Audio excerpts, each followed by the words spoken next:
Yeah. Ordered Phil, check us out. You know what time it is. This is the Mighty Soldiers exclusive. Yeah. Let's get it. Let's get it. What's up, guys? Andy with Mighty Soldiers Trades. We are back finally with Leah Holmgren, and I am just going to bring her right on here because I don't like to wait and waste your guys' time. How you doing tonight, Leah? Hi, nice to see you. Nice to be back. I'm good. Okay, so we have a bunch of fun things to talk about. I'm not even sure if I'm going to get into anything important at all. I might just have pure shenanigans tonight, just a warning. Okay. But I was watching some ads. Actually, I was going through Instagram and an ad came up, and it's some dude that was telling me how to be an alpha male. And I was the first thing I was thinking is, if somebody needs an ad to tell them how to be an alpha male, or they're trying to be an alpha male, maybe they're doing it wrong. That's just my thought. That's weird. Yeah. I mean, there's so many people throwing with that word alpha male around. They don't even know what it really means. And it's sending really bad signal to young men in their 20s because, yeah, like we have this like Andrew Tate that's like just super wrong alpha male vision. So anyways, it's interesting. There's like Instagram is so weird. I'm on there and I'm like there because we have to have it, but kind of if you want to build any sort of business, you need Instagram. But yeah, it's not my favorite platform. I think people should just be themselves and blaze their own trail, do what you want to do every day and do it how you want to do it. And, if a dude feels like crying, fine, whatever, but that's not even the case or the point.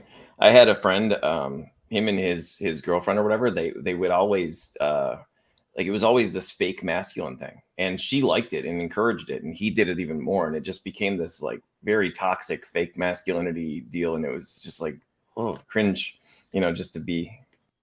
But people don't even know what it really means oftentimes, they think it means to be like this macho. It's not true. Like I am alpha female. I know I am alpha because I went to a neurologist many times and he literally did this diagnosis that I'm alpha, and it means that you are just very initiative. You always want, you're very, very, like you want to reach something new and you want to work hard and like get somewhere. Like you just do not have this, like you can't stop, right? That means you're alpha. And beta people, they might be equally masculine and equally smart and hardworking, but they're just more calm. They don't need to take initiative every single time for everything. It doesn't make them worse. It's actually quite sexy too. So yeah, that's pretty much the definition. I don't know why there are so many new stories about it, but yeah. Yeah, I mean, the thing is like I don't really worry about who's alpha or who's not, or measuring up is just the worst thing in my opinion. But what you were just talking about, that's what I care about, is like having that thing in you to where no matter what, you can't stop yourself. There's a force that's going to push you through no matter what, no matter what it is. And that's kind of how I started with the stock market. I started watching videos and listening to audiobooks and reading books and everything, and just doing it to where I would fall asleep and I would be so bored and wake up and I would go replay it again and force myself to go through it. I'd be up till like 3 a.m. doing this. So yeah. On the bad side, alpha people, I would not say men or women, people have higher probability of heart attack. They have higher probability of anxiety.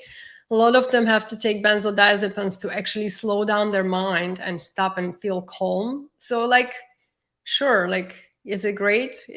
Everything has pluses and minuses in life, and to always keep going and not being able to actually stop and chill, and it's also not the best. So I think the balance is really good, to know when to take charge and when to relax and when let other people to do something. Of course, there are like people that are super beta that just don't want to take any sort of initiative, but then I'm thinking, is it because you don't want to, or it's easier? You can't be blamed if someone else takes charge all the time. I found that for me, like sometimes I was just blazing forward. It was nonstop. I was taking any opportunity I could. And then I had a sort of a rough patch, and it changed my mindset, because my mindset was just, no days off and never quit. And I think that's the way to be. But at that time I had to it was a shock to me. It was hard. It shocked my system to have to calm down and stop and back up for a minute, Yeah, no, and it's good for us. It's healthy. At some point in life, you need to know how to be less alpha. Yeah, I like your shirt, by the way. It's really fun. It's very cool. Yeah, thank you. Yeah, it's every time in TradeStation, whenever you put an order through, it says order filled if you have the audio on, and I love that. And I when I first started here, I did this ridiculous thing where it's like order filled, but I don't know. I was more of a character back then, I guess. It's like Interactive Brokers. They also have it. Order partially filled. Order filled. Yep. All the brokers. How was your week? How was your trading week? How was trading week is pretty good because we were up to about 16.5%. We went down to 15.5%, and then just today I hit 16.2% again. So I'm nearly back up to the highs in my account. So that's pretty awesome. Very Made me good. feel great. Nice, great. Yeah, it's a good year so far. I'm completely happy that there's still a lot of bear porn out there. And I still have people shorting stuff all the time and expecting it's going to, fall on us, which might at some point. But the question I'm always asking is, how long you're going to be wrong until one day you're right? And how much money you're going to lose? Because then, yeah, sure. Oh, I was right. But how many trades got stopped out on the way? How much money you wasted. And also the opportunity cost by not being along that much is... I was in disbelief as well at the beginning of the year. Like, it took me probably 2 months to kind of feel like, okay, so I tried to short a couple of things too at the beginning, but then I'm just like, no, you don't want to go against the trend. And again, we might, have some opportunities to short every day, but would I go crazy and into shorts for a longer term? No. Who knows? I'm actually shocked it's shocking to see that I'm doing good right now. If you would ask me at the first couple months of the year, like you said, I wouldn't be sure where I would be right now today, Oh, yeah. Yeah. But we were also so beat up from 2022. It was fun to trade and short. That was actually a year that was really fun to short. But when you look at the overall portfolio, I day trade with a fraction of my money, tiny bit. I swing trade maybe with 1/8 of my net worth, and the rest of the money is invested. So for me, making this little money day trading or swing trading and seeing these giant moves every day on my portfolio, I can't be happy about these little trades. So that's why 2022, I was like, oh God, God bless those. They can actually really move huge amounts of money and trade with that. That is a skill I would love to learn at some point, but I don't know if I would do it right now yet. It's been 3 years. So I'd rather have invested money and then trade with little amounts. I don't know how people do it otherwise, though. The thing for me that was the most difficult is with the day trading you're saying.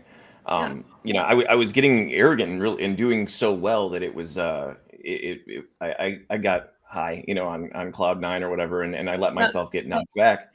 And through the frustration, I found that I was zooming in on a tinier time frame, and I wasn't looking at the bigger picture, and I wasn't taking my time. And I was almost, like I was saying to Michael Milani earlier, I was almost feeling entitled. And in day trading, that's the worst thing, because that's where we have to manage our risk the best. That's where we have to calm down and be ready to stop out. You have to be willing to accept no and be excited about it.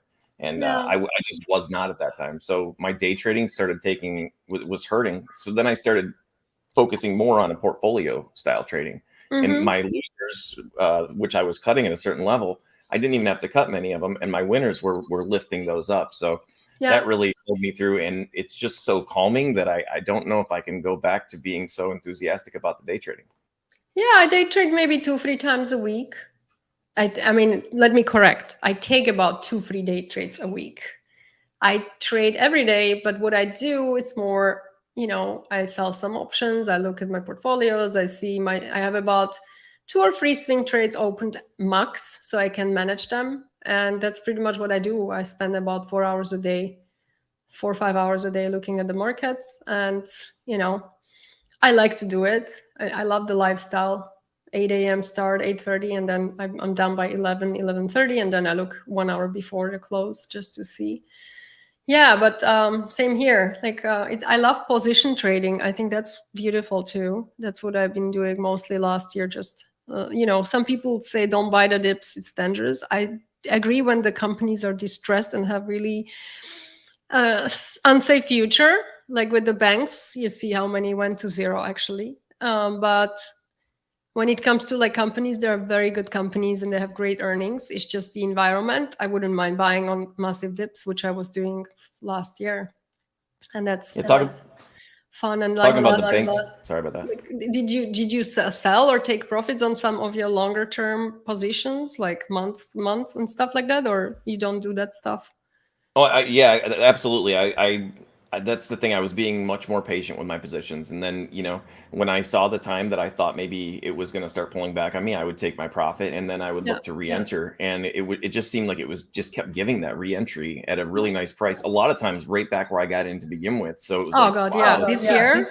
I mean, we were in the channel for like what 4 or 5 months. We were just breaking out from this like crazy trading range. So I was laughing because a lot of the stocks that first I didn't want to sell them, but then I'm like, I can buy this thing again for the same money. Like this is ridiculous, but maybe now it's over. Who knows? Because we are breaking out, so it might be harder to get the stocks for the same money as we sold through the year. So we'll see. I took some profits. I have to say, I sold my Nvidia position. And I took some tiny profits on Microsoft, and I took some profits on, what was the other one I sold? 1/4 of my Google shares. 120%. Oh, very nice. Sorry, 20%. I have some Leap too. So I was like, I have too much Google. I was up like, I think 80% or something. I don't know what. And Microsoft and Nvidia, those are monsters. That's beautiful. Monsters. Nice. And like, God bless it. Like they should rally as long as they want. It's just like, at some point, I just like to have some cash just in case, That's the biggest thing. I think that, taking partial profit is super important, especially after you get a huge run like that. And a lot of people don't. And then they end up right back where they were, or I'm sure you would never do it, but there's so many people that they end up below where they were. And it's like, oh my gosh, you had all that, You do. Yeah. My friend, one of my best friends, she has all her retirement money in CRM.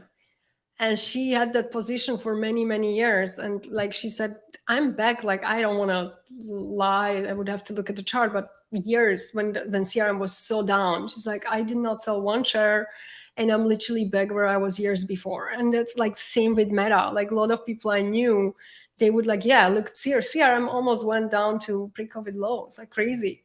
The same, like Meta was even worse. Like Meta was back in 2017. And so all the people holding for 6 years. And then when Meta got back where they bought it, they were all selling it in panic. And now look at that. So like, you never know. It's like market is so emotional. It's like really, it's like total mind fuck actually. If people are not used to trading every day, I feel like when I'm trading a lot, I'm totally non-emotional. Like I don't really care. I don't care if I get stopped out. I don't care if the stock dumps. Sometimes I get annoyed, like today I had to roll my 270 Meta call, and maybe the stock is gonna like be around that level for a while, but I kind of rolled it for a credit. I don't like rolling options, but I did because I don't want to give up my shares. So I was emotional with that stock too. I'm sure you're in love with the process, and that's what I hear. The successful traders are more in love with the process than they are about, winning or losing. It's just let the process work. And like you said, you weren't worried about cutting your losers. You're more worried about holding that loser. And now look what your portfolio has to do in order to bring up that, No, I'm up a lot this year. I'm really happy though. One of my big portfolios is up, I think 34, 35% even this year. I don't even know. And it's a big portfolio. The other one that's even bigger is up like 20 something percent. And it's not all in tech. Like I know tech is up much more, but this is a portfolio that I have with a lot of dividend stocks and a lot of like consumer discretion and, like all sorts of things. Like I own stocks that are like Domino Pizza, Nike, like you name it. It's very mixed. So I'm happy for that too. I mean, it's also not moving as crazy. So when we had all these dips and all the sell-off last year, it wasn't that volatile, which was keeping me like sane as well because it's the biggest portfolio I have. And I was like, oh no. If I would only have tech, it would be so much worse last year. Yeah, I got hurt in both PayPal, Netflix, and Roku all and it was just shocking to me that these things turned into a penny stock right before our eyes. But PayPal, I have PayPal back. I have to be honest about it because I was buying it like a crazy person at the beginning when it had this huge dip there, I was buying PayPal. I'm not happy with that position. And even now it's moving. I will have to wait so long. You know, if I see that we are like in some sort of a recovery phase, but still it looks like, to me, I'm sorry, the chart looks terrible still. If I see we are in sort of recovery and starting a stage 2, I might add more to the position if I see that there are also some good news about the product. Because right now, I'm not saying it goes to zero, God forbid. I use PayPal every day, like PayPal and Venmo all the time. I don't know if Venmo makes money or not, but it's an excellent product. So I'm not gonna buy the stock quite yet, because again, like if it would be Amazon or Google or Microsoft, I would buy crazy dips. Like I don't care how horrible the chart looks like. But when it comes to something like PayPal, I don't want to be waiting 10 years to get the money back. So I have some shares I might buy more again when I see that we are breaking out of this. But it still, to me, looks like it's selling off, quite frankly. Right. I don't even see it would be like in a stage 1 that is actually stabilizing. Like that chart is just crime scene to me. So I don't know. This is not the stock I would want to invest in right now, pretty much. I have to admit, I started a small position in PayPal right now. And I think I just started yesterday, and I looked at Roku and I said, no, I can't do Roku. Roku doesn't look like it's ever coming back to life at all right now. I don't know if it will. Let me see. I haven't paid attention. I lost 10K on this stupid stock in like 21 when it first time tanked. Because like on my long-term holdings, I have that pain level. That's my pain level. Like if I'm getting below that and I have a same amount of money I put into stocks, I'm like, this is horrible. So I sold it with that loss. Yeah, I mean, look, oh yeah, here you see the double M, like the M when it created. So I was so thinking that it's just gonna go higher, and it didn't, and then it just started selling off. Yeah, I lost. I hate that stock. Well, if you look at Netflix and you look at Roku, to me, I think that it's more likely that Roku is going to do exactly what Netflix did, and it's going to drop off a little bit more before it, starts to decide whether it's going to. Yeah, oh gosh, yeah. Netflix also looks like, but Netflix, for example, it's a stock I wouldn't mind buying on a dip. I didn't because of course, I don't have unlimited capital, so I have to, of course, like nobody does, so I have to like choose what I buy. But Netflix, yeah, it was great. I remember last year when it just started going back up on earnings. It was last year July. I was watching it in New York in a bar with a glass of champagne. And it was kind of like a good news that one of those big caps is going up. But yeah, I don't have Netflix. We'll see. Everyone thought it's over. I had Netflix. I sold it way too soon because I just didn't believe in it. Like you, I lost about 10 grand, so I wasn't very happy. But I don't really worry about what I've lost in my account at all. It's just, we got to start from where we're at. We have the power and the strength in our account. That's why it's called Mighty Soldiers Trades. It's dollars, it's the numbers in our account. Those are our soldiers, and we got to put them to work. And if we're worrying about the soldiers that are already gone, I think we've already lost, Yeah. But, like this year, I'm actually excited to trade. Last year, every morning I went trading, I felt like I'm going to like a battle. Seriously. It's like I was literally going, I'm like, okay, I'm gonna fight now. Like it was just bloody. And like everyone was freaking out and people were depressed, and it was just really tough. I wasn't that depressed because I'm like, okay, well, at some point, you just like get over it. It is what it is, and bear markets always end at some point. So I just like tried. But what really killed me last year emotionally, I have to admit, was my Bitcoin that I lost in Celsius, and I hate them, this Celsius people. And that's I was really sad, but otherwise I didn't really care about the bear market. Yeah. I love that you're willing and honest about this. Like, a lot of traders, I'm not going to say now, I see this more often now. It seems like we have a much more honest community. But, a couple of years ago, it seemed like everybody just wanted to boast gains and stuff. And they weren't really willing to talk about the hardships of trading or the psychological aspect. And if they did, it was always coming back right to that, come get my stuff, come buy my stuff or whatever. So it's really cool that you're willing to do that. You brought up the banks earlier, and our friend Dan Merkin, we know that he's been holding those positions short for a while, so he's doing pretty well on that. Do you have time to tell us about going out there and getting to see those guys? Which one? Trade Ideas. Oh yeah, I'm trading with them almost every day actually, and I was playing golf with them. It was really fun. They're very nice guys. We had great time, and today I actually took 2 trades with Trade Ideas, and the one was Tesla. and that went really well. And then I took what was the other one? I posted it on my Twitter. Let me see. That was I actually got out of that one and made $6 because I didn't like the chart. I was up a little bit on that trade, and I'm like, the chart looks like it's not gonna do much, and I had to go somewhere with my car. So I just got out. Like sometimes it's like when I see the chart is wacky, I get out better to not lose money. Like sure, I could say, oh, sometimes when I see that the stock is working in my favor, I just set my stop loss and my profit target and I go and I drive. But with this particular stock, I wasn't sure. It was the Arlo trade this morning, and it looked really promising, but I was a little bit late to the party as well. And then I got out with $6. It's fine, but Tesla made it for me today, so that was very nice trade. And Trade Ideas, yeah, I love their stuff. It's amazing scanner, really really cool. It's the only product that I know of that is very reliable. You're not going to miss anything. If you don't want to miss it, you're not going to miss it. You set up your scans right. It's all about you. It's kind of like with your trading, you know, the man in the mirror is your biggest enemy. Well, as far as that, if you don't put the effort in to create the scans you need, then you might miss it. But they have the power there to do almost basically, I believe anything that you possibly could want. So I love their product and love those guys over there. And it's really cool to see that you got to go out there. Yes, no, it was great. Again, like I looked at the scanner, I saw Tesla, and it was having not only relative strength and volume, but it was like just the momentum was crazy. So it's kind of cool. It shows you way before anyone kind of knows. It's like if you have the scanner, because like you get there before the crowd pretty much, and that's amazing.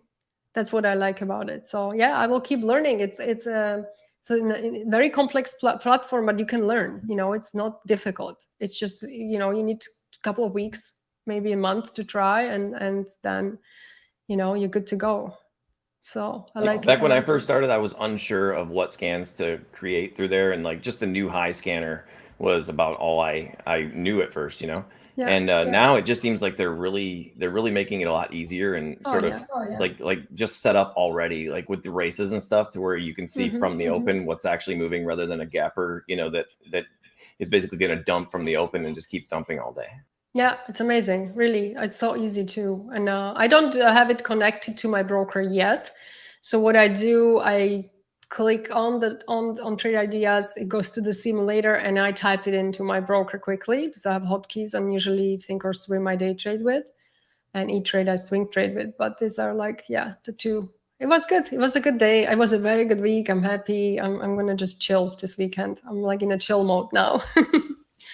I'm with you. I can't wait. But really quick, I have to admit that I blew up my paper account with Trade Ideas. I bought some garbage stock, what and happened? then I had to focus on my real trades, you know. And then after that, I had to go somewhere, I think, to pick up my kid or something. And then, you know, by the time I realized it, I'm like, I tweeted it out. I'm like, I just blew up my paper trading account. That's a problem with paper trading. That if it's not real money, you're not as attentive. But I tell you the truth, I sometimes forget about real trade too, which sucks. It doesn't happen as often, but like there are a couple of times happened this year, probably 2-3 times. I'm like, oh shit, I was in the trade. Like maybe I was tired or distracted or I got hungry. I went to make food. And, you know, usually I as I said, swing trades, I always have stop losses, but with the day trades, I have, usually when I'm looking at the chart, I just have like mind stop loss, because you get trapped so many times all the time. Like it's ridiculous.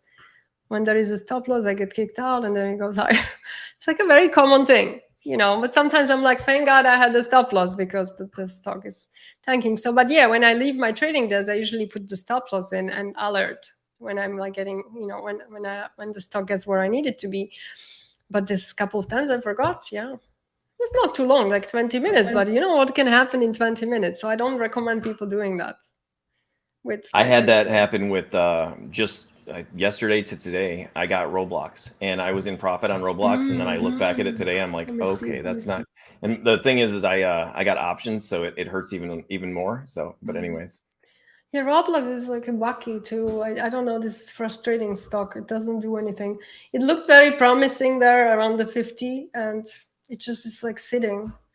We'll see what happens. It's maybe fun to trade, but I don't even think it's that fun to trade. What do you think about Roblox? I had a friend and his little boy came on and he was talking about Roblox.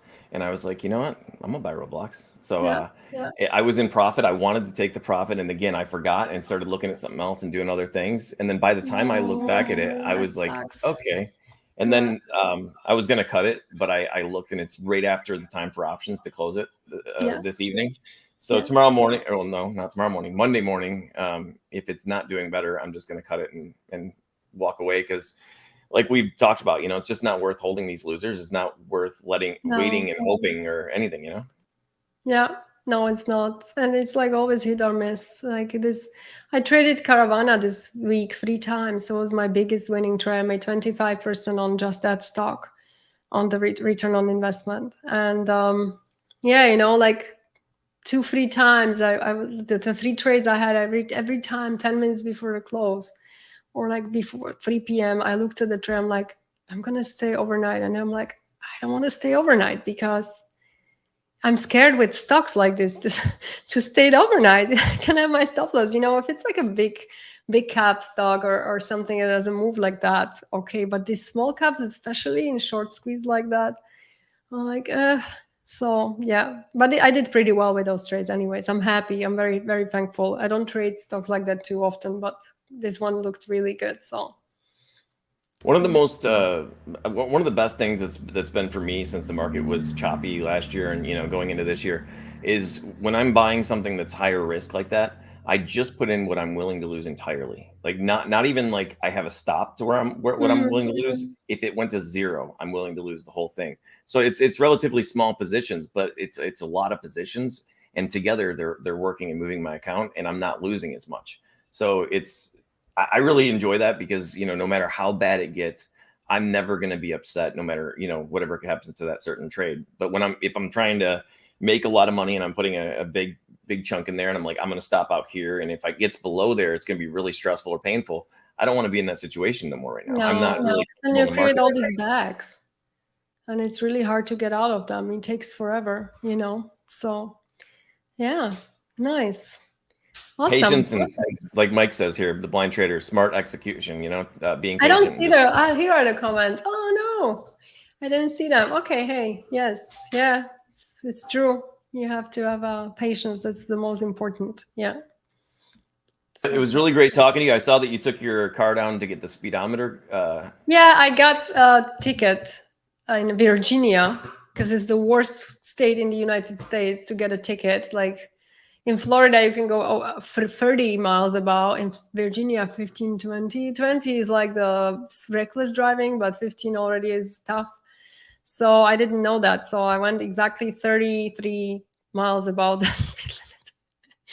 And no, sorry, 27, pardon me. 3 below the 30, yes. Because I thought it's the same. I should have checked, but I didn't think that it's going to be such a huge difference. So now I'm dealing with it. And yeah, so that's why I had to leave my trading desk today. But it was a fun experience anyways. So I'm really sorry to hear about this. I was gonna say, like, if you're if someone listening, I'm doing free webinar on option trading when it comes to just passive income. So if someone wants to go, it's on my Twitter. So it's free. No, nothing. I don't charge for these webinars. I just like to share my knowledge, and I generate a couple of $1,000s every month just from selling options on my holdings, which I think is a great strategy for people to know if they have shares they hold long term.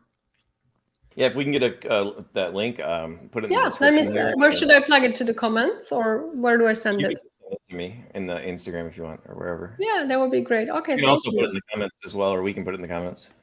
Okay, cool. I will send it to you on Instagram. Yes, that would be great. Awesome. Thank you so much.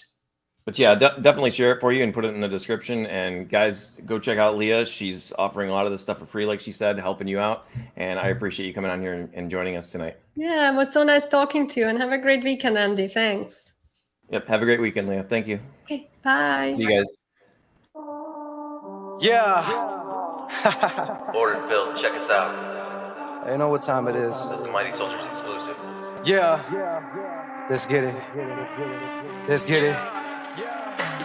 If you wanna take it to the streets, let's get it. If you wanna take it to the booth, let's get it. I'm about to take it to the top, let's get it. We ain't never ever gonna stop, let's get it. You ain't never heard nobody spit like this. Call the paramedics. paramedics when I get like this. Front page news when I wreck like this. Hop in the booth and I wreck that shit like, If you with the squad, then you already know what's up. It be going down, but my account is going up. I'm about to make another 100,000 bucks. Rolling up that chain, I'm about to take another puff. Hold up, I made a killing, now my pockets got swollen. Independent, now I'm taking over. I'm a lot richer, you a lot broker. I'm a pot smoker, stockbroker, blowing up like a supernova. On my mama, I was born a soldier, the best in the game, man. I thought I told you. If you wanna take it to the streets, let's get it. If you wanna take it to the booth, let's get it. I'm about to take it to the top, let's get it. We ain't never ever gonna stop, let's get it. You ain't never heard nobody spit like this. Call the paramedics when I get like this. Front page news when I wreck like this. Hop in the booth and I wreck that shit like, I am unstoppable, I can do anything I ever wanted to. Never did anything they ever wanted me to. Got on my side and I'm not gonna lose and they're not gonna win. I see them, the haters, it's salty cause I'm getting dollars again. Commas on commas on commas, I'm buying the dip. The market is dropping again. I can see him hating from the sideline. If you see a hater, tell him bye-bye. Watch my money grow, grow, grow, grow. And my wifey like, whoa, whoa, whoa, whoa. Whoa, somebody better stop me cause there ain't no competition and I'm coming for the top position, obliterating the opposition. Every time that I jot it in the composition, everybody wanna stop and listen cause I bring it to you hotter than the oven in your mama kitchen. I be getting here like a politician. I'ma get bread when you stack looking taller than Scottie Pippen. Ain't nobody ready for the Armageddon when I pop the clip and I ain't playing. I'm spraying your brain, I'm bringing the pain like Damon Wayne. You disappear like David Blaine. I'm dropping bombs, Saddam Hussein. Stop and aim, pop you lames and pop champagne. I ain't playing so stop the games, you know the name. If you wanna take it to the streets, let's get it. If you wanna take it to the booth, let's get it. I'm about to take it to the top, let's get it. We ain't never ever gonna stop, let's get it. You ain't never heard nobody spit like this. Call the paramedics when I get like this. Front page news when I wreck like this. Hop in the booth and I wreck that shit like, Yeah.